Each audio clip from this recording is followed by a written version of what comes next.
va former au professorat aux valeurs de l'éducation nationale française, selon bienveillante et la lutte contre le décrochage scolaire. Forte de ses convictions, Arlène part en mission. À l'embouchure du Maroni, nous embarquons avec elle sur une pirogue qui l'amène jusqu'à Papaïcheton, un village qui se trouve à 186 km de là. Et c'est là qu'elle va occuper son premier poste de titulaire à l'école maternelle. Donc, perdue dans ses pensées, elle scrute la forêt amazonienne luxuriante. De village en village, des passagers embarquent.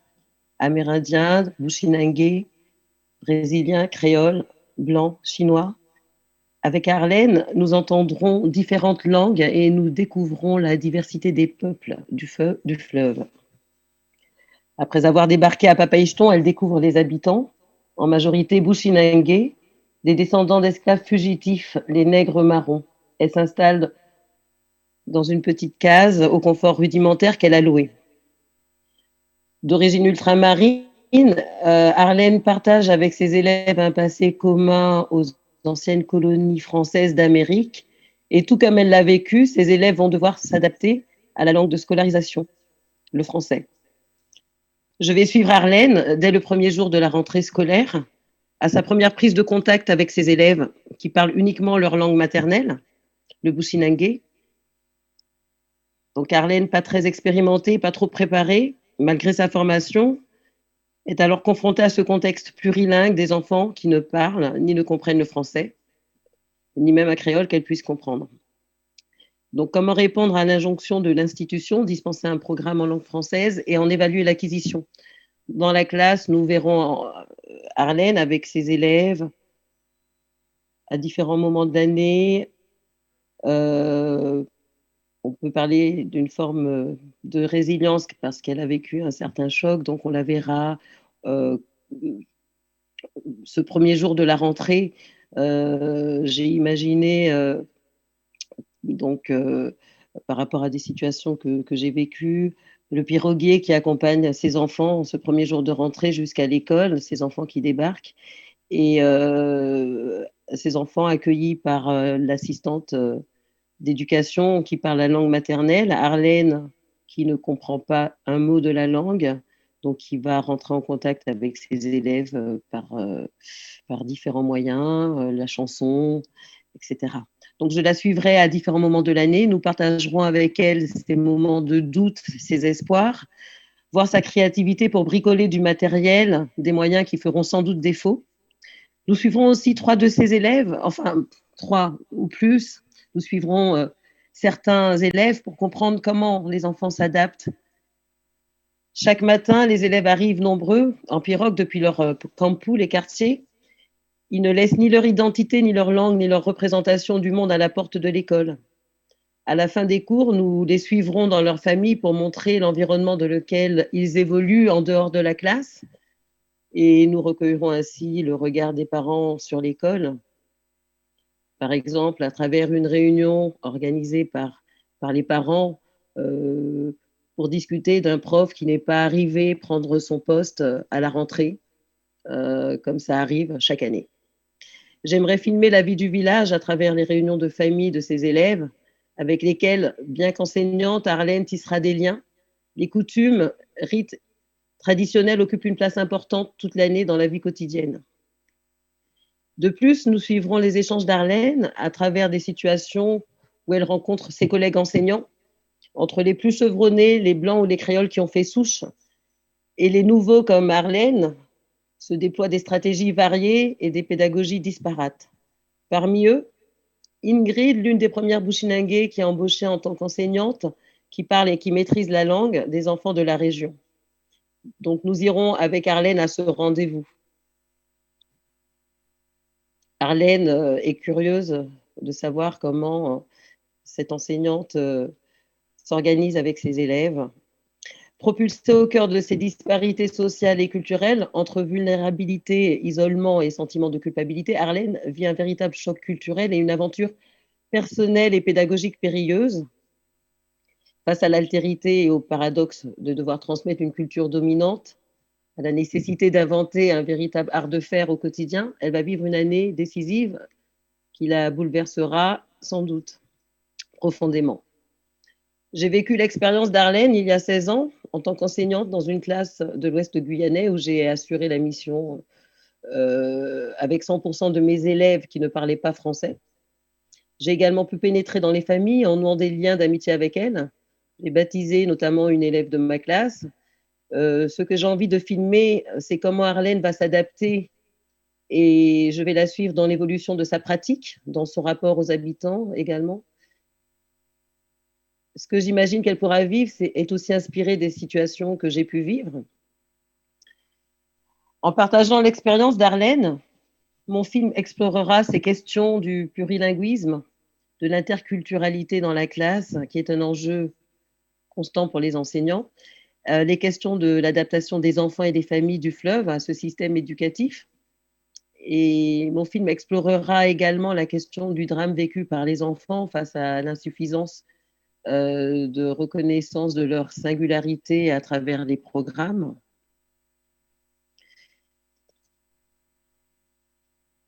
J'ai imaginé des situations où Arlène est invitée, où Arlène participe à des rituels familiaux et donc on entrera plus profondément aussi dans la vie, dans l'intimité des villageois. Je vous remercie. Merci Jacqueline.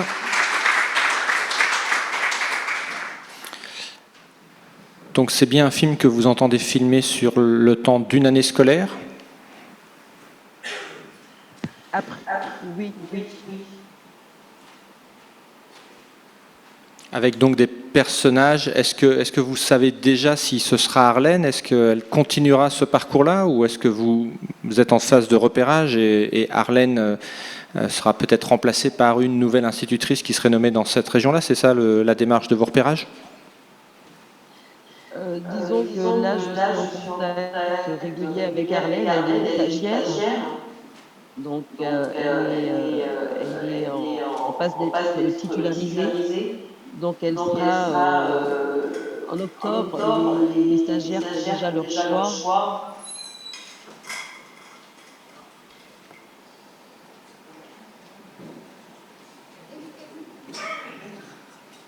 Ils sont un peu, comment dire, rendre ironie face sur le fleuve.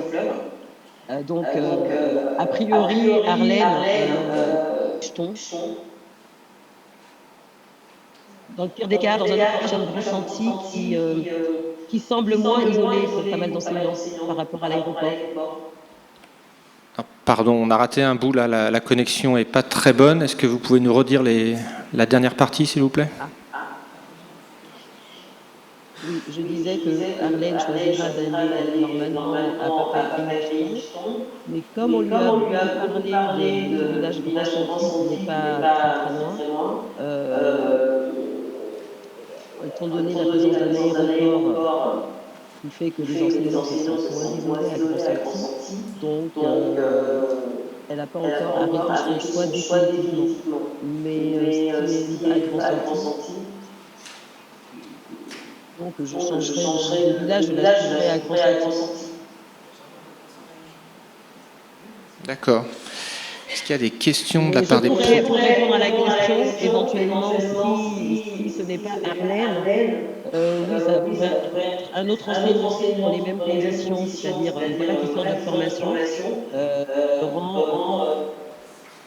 va rejoindre son premier poste. En tout cas, c'est cette situation. Oui, je pense que c'est très clair. Des questions, des producteurs, des diffuseurs ? Oui. Merci de vous représenter, s'il vous plaît. Bonjour, Yann Vazac, producteur Enfants Sauvages Production. Merci pour votre pitch et votre présentation. C'est plutôt une réflexion parce que les premières questions ont été parfaitement... je trouve que ça a été parfaitement éclairci. Moi, l'impression que j'ai, mais peut-être que je me trompe, c'est que vous avez trouvé votre personnage et si vous devez changer de lieu, c'est moins grave que de changer de personnage. Après, ce n'est qu'une première réflexion. Non, non, je peux éventuellement changer le personnage, oui, enfin, je créerai un lien avec cette personne si jamais ça devait pas être Harlem. Parce que ce qui m'intéresse, c'est quand même de filmer, c'est ce choc, voilà, que vivent de nombreux enseignants. Moi, je connaissais la Guyane quand j'ai enseigné dans une classe où j'avais 100 % d'élèves qui ne parlaient pas français. Je connaissais la situation. J'avais enseigné, pendant 7 ans auparavant en Guyane, donc je connaissais, très bien la situation. Néanmoins, je m'étais pas préparée à avoir une classe avec 100 % d'élèves qui ne parlaient pas le français, malgré ma connaissance, du contexte. Donc, quand je pose la question à, je sais pas, j'ai posé la question à une trentaine d'enseignants là cette année, stagiaires. Il y a beaucoup de Guyanais qui ne veulent pas du tout aller sur le front, ne connaissent pas le fleuve. Il y a beaucoup de gens, même à Saint-Laurent-du-Maroni, qui ne connaissent pas, la situation des écoles, à Saint-Laurent-du-Maroni. Bon, j'ai enseigné au Maroni et c'est comment dire? Je ne pensais pas me retrouver à Saint-Laurent-du-Maroni dans une école d'élèves qui ne parlaient pas français.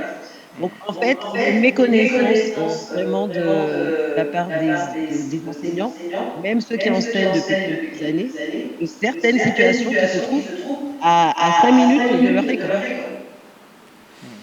J'en profite puisque j'ai le micro pour une seconde question. J'ai fait 3 films, moi, que j'ai produits en immersion dans des classes.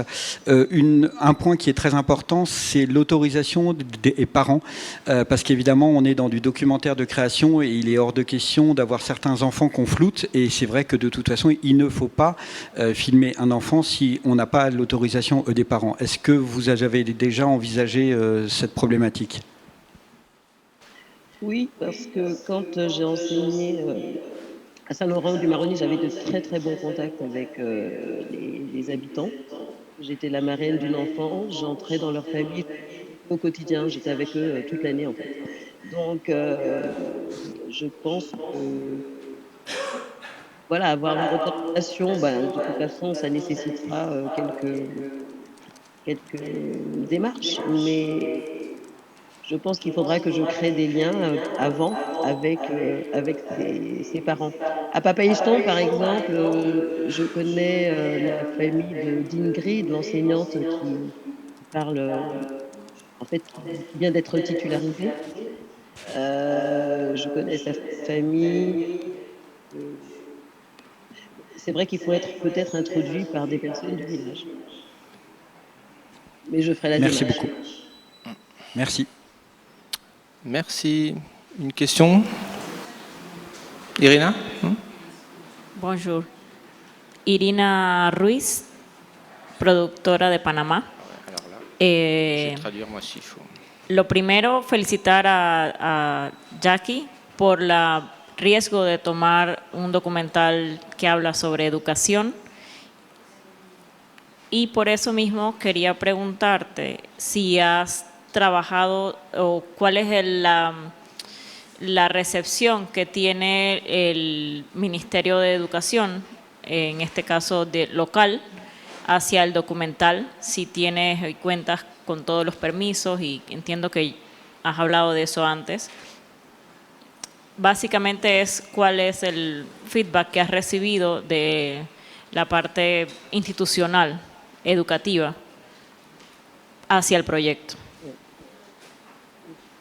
En fait, comment dire?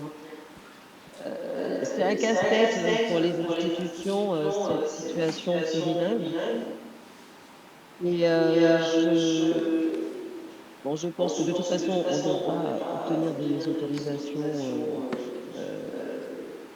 pour faire ce film, mais comme c'est un film qui retrace l'expérience d'une enseignante et qui permettra, de faire un zoom un peu sur ce qui se passe dans la classe, bon, je pense que ça ne pourra qu'éclairer, une situation que les gens connaissent sous d'autres angles, sous différents angles, en fait.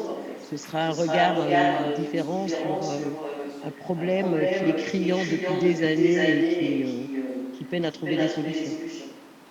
Donc, j'espère que ce sera un film qui sera bien reçu. Très bien. Merci beaucoup, Jacqueline. Merci pour cette présentation et on vous donne rendez-vous demain pour des rendez-vous individuels puisque vous êtes en France hexagonale. Merci, bonne journée, bonne soirée à vous.